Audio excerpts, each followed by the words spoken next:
खालिद और राबिया का वैवाहिक जीवन अच्छे से चल रहा था। दोनों के 2 बच्चे थे और दोनों अपनी जिंदगी में खुश थे।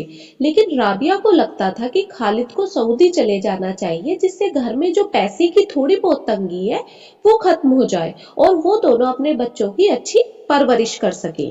राबिया के कहने पर खालिद सऊदी चला जाता है और कुछ ही टाइम में सऊदी से राबिया को अच्छे पैसे भेजने लग जाता है। अब जिंदगी काफी सुकून से चल रही थी, लेकिन जिंदगी में ट्विस्ट तब आता है जब राबिया ने अपने बच्चों का होम ट्यूशन लगाया। दानिश बच्चों को पढ़ाने डेली घर आता था।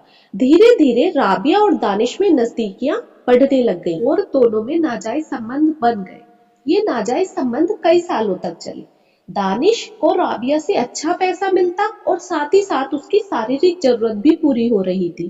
कुछ सालों बाद राबिया का दानिश से मन भर गया और राबिया ने दानिश से संबंध खत्म करने की कोशिश करी, लेकिन दानिश उन संबंधों को आगे बढ़ाना चाहता था क्योंकि उसकी शारीरिक और पैसे की जरूरत सिर्फ राबिया पूरी कर सकती थी। दानिश के बहुत समझाने के बाद भी राबिया नहीं मानी और राबिया ये संबंध खत्म करना चाहती थी। राबिया ने दानिश को बेइज्जत करके घर से निकाल दिया।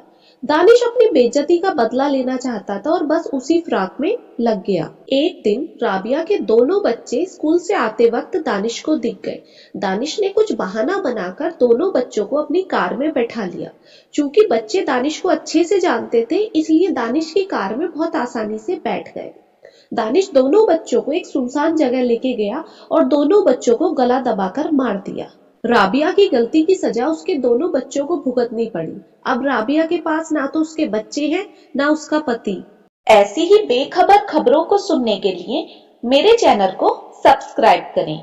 वीडियो अच्छी लगी हो तो लाइक करके जाना।